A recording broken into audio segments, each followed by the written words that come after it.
Om Namo Narayana, Jai Swami Narayan, Namaste. Welcome. Today we are finishing up Chapter 2 in the Krishna Karnamrutham. I hope you have enjoyed this. I wish there was a better translation out there. Some of these words are a little bit muddy. I was actually thinking about this last night, but then I got lost uh, in the world of the translator, because do you translate this as poetry or prose, or do you try to twist everything so it rhymes or doesn't rhyme? I I could never be a translator. I would be so lost in my head, because the way you translate something can actually hurt something or help it. I remember reading a version of the Bhagavad Gita. It was probably maybe the first time I ever read it, and it was actually written in poetic form with rhyming words and everything. And it was like reading Chaucer. I was just like, okay, I don't really get it. Later, when I read a verse version that wasn't aiming for rhyming, oh, it kind of made more sense. And then there's actually a great prose version that reads like a novel that is actually really good. So the way you translate can really have an impact. This needs better translation. I'm not the one to do it, though. I think it needs a better translation, because I think this is a beautiful piece of Krishna devotee literature. And let's finish up chapter 2 of 3 chapters today. The luck of Prahlada, who lives in the cave of the mountain of the Vedas, who is denoted by the word Narasimha, who removes the sorrow of the Devas, is the concept that is suitable for my prayer. The meaning of life consists of singing about the feet of him who killed Kamsa.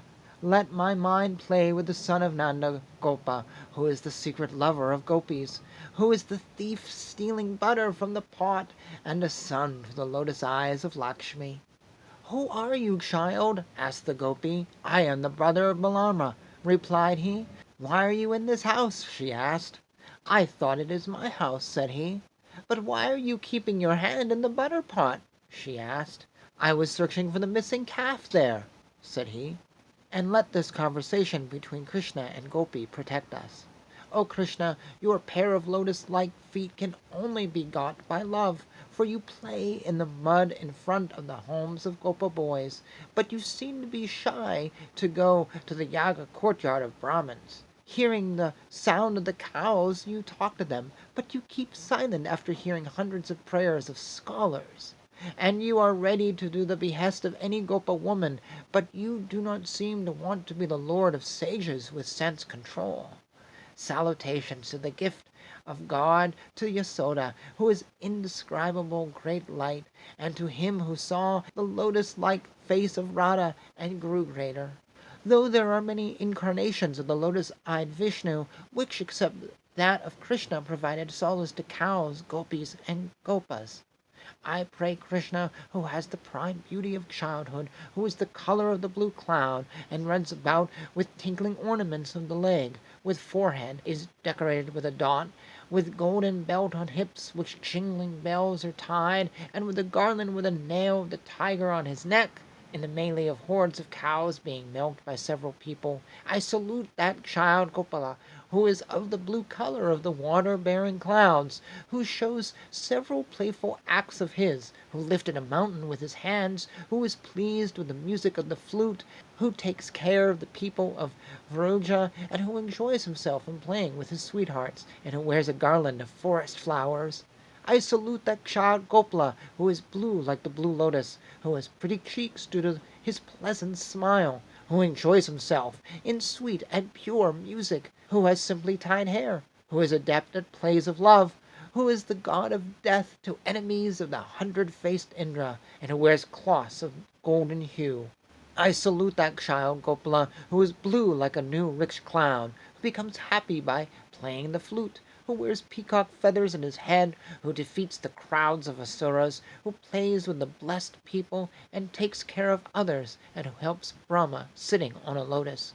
I salute that child Gopala, who is the wealth of good people, who is the home of good characters, who is the personification of eternal joy, who completely removes all illusion, who is the friend of well-gained wealth, who is the meeting place of the controlling of the mind and senses, and the remover of all obstacles. I salute the pure soul who is the son of Vasudeva, who is the consort of Lakshmi, who has eyes like lotus flowers, who has a face like a full moon, who is a friend of Indra, who is the source of mercy, and who has a very pretty body.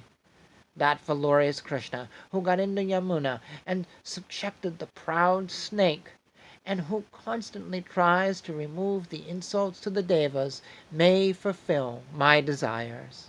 Let me be protected by Krishna, with a flute in his hand and surrounded by the lasses of Ruja, who wears a peacock feather on his head, whose pretty forehead is decorated by tilaka of musk, whose ears are decorated by soft leaves, and who wears a gem stud on his nose, who wears the Kastuba gem garland, and another one made of very scented mandara flowers.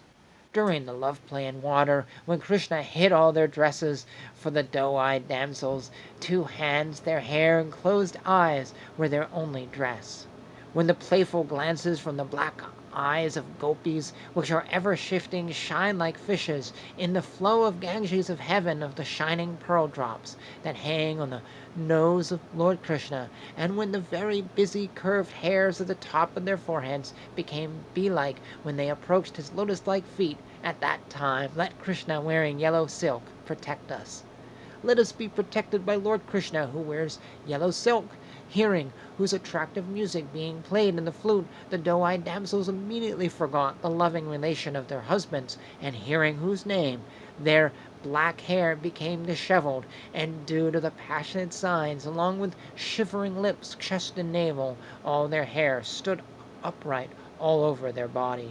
Let my mind be decorated by the very pretty Indra Nila stone, which was born out of the womb of Devaki, which was got from Vasudeva by the blessed cowherd Nanda Gopa by giving away his girl child, who is the center stone of the gem-studded chain of Gopa boys, and who is a great ornament for the damsels of the Gopa clan.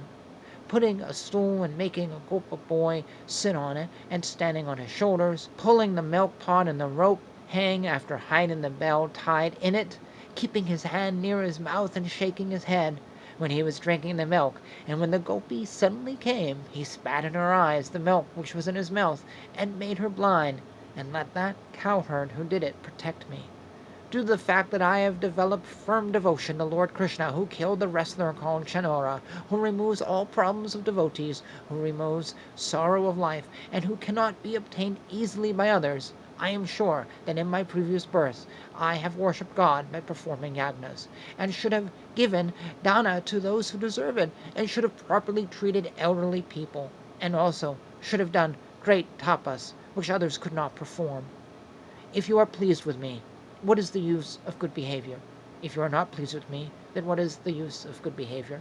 For if a lady has taken love from her husband, what is the need for decoration with kumkum, flowers, etc.? And if the lady does not have love from her husband, what is the need for decoration with kumkum, flowers, etc.? Let us be protected by the god who wears yellow silk, whose fame is sung in the Gokula by the gopis, with their cloth flying round them when they churn the curds, during the end of the night, with their teeth which are shining like the moon, keeping with the beat of the tinkling sound made by their bangles with ebbing joy. I know the bewitcher of the world who stands below the wish-giving tree, with slight bends at the head, hips, and his feet, who has pretty earrings hanging up to his shoulders, who has raised and curved eyebrows similar to a climbing plant, who has lower lips which are slightly drawn down, who has sidelong glances which are diagonal, and with his fast-moving, very soft fingers plays the pretty flute. Let us be protected by Lord Krishna, who grants joy to devas, who in the wrestling ring escaped like a mountain to Chanora, who appeared like a child to others, who appeared like an ordinary man to gopis, who appeared as the god of love, hiding an arrow of flowers to ladies, who appeared as the divine god, whose body is the universe to Indra, who appeared like an angry god of death by Kamas, who has eyes reflecting fear, and who appeared as the god to be meditated upon by yogis. Let us be protected by the king of Yadus, who is surrounded by Gopa and Gopis, who, while sitting on the throne, put a tilaka by musk on the forehead of Rukmani sitting on his lap, touching with ghee her chest, which led to a smile at each other, which was the worship of the god of love they both did. When Krishna pulled the sari over her shoulders while talking, and she with her blue lotus-like eyes bent down, and her sight merged with the body of both her pretty chest, and the beauty of her mouth decorated by her smile, and her shy, slightly bent head was hugged tightly by Krishna, saying, "Is this a new leaf of mango tree? And let Krishna who did that protect us." Oh, cassava, in this world you lifted a very small mountain as child's play with both your hands, and due to that in the earth as well as in the land of Devas you are very famous as the one who lifted the Govardhana mountain. But I lift you, who has all the three worlds within you, on the tip of my chest. And this is not counted, for luck is necessary for an effort to become famous. O Sadhya Vandana, let good befall you, my salutations to you. Of Devas and Maines, I am not good at the Tharpana ritual, and so please pardon me for all that. And I wash all my sins by sitting somewhere and meditating on Krishna, who is the ornament to the Yandava clan, and who killed the bad man called Kamsa. And I believe that it is sufficient to do that, and so what else is needed? I do not know any other god greater than you, Lord. I do not know any other god greater than you, Lord of the people of Gokula. O cowherd, O ocean of mercy, O husband of the daughter of the ocean, O killer of Kamsa, O God who took mercy on Kinchandra, O Madhava, O brother of Rama, O teacher of the three worlds, O God with the lotus-like eyes, victory to the gem among the Gopalas, who is surrounded by Gopa ladies, who has a musk tilaka on his forehead, Kastuma gem on his chest, a new gem-studded nose drop at the end of his nose, a flute in his hand, a bangle in his other hand, who is coated with sandal paste all over, and wears a necklace of beads on his neck.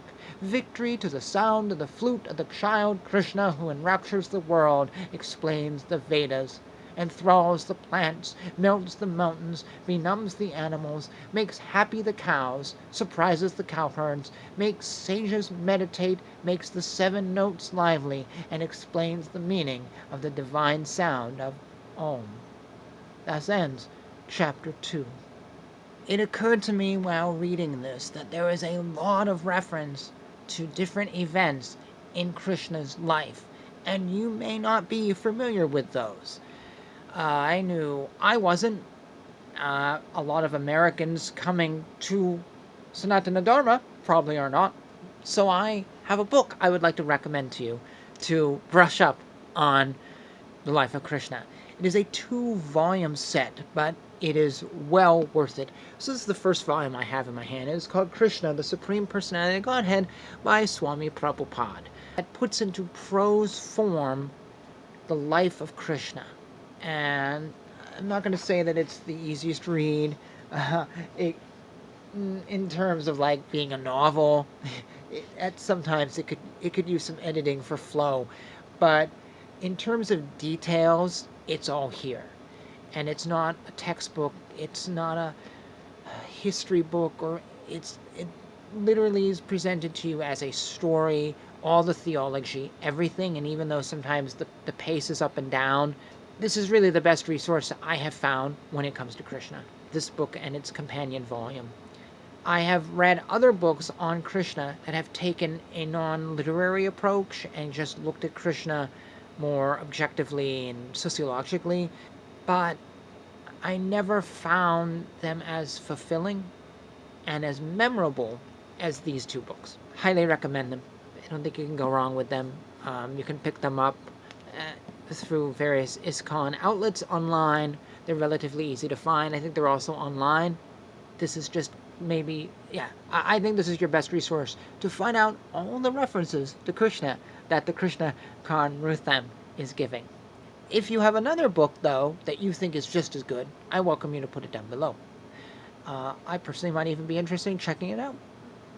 That being said, thanks for watching, and next time we will start the third and final chapters of the Sri Krishna Karnamrutham Nectar to the Ears of Lord Krishna. And until then, Jai Shri Krishna, Jai Shri Swaminarayan. Hare Krishna, Krishna Krishna, Hare Hare, Hare Rama, Rama Rama.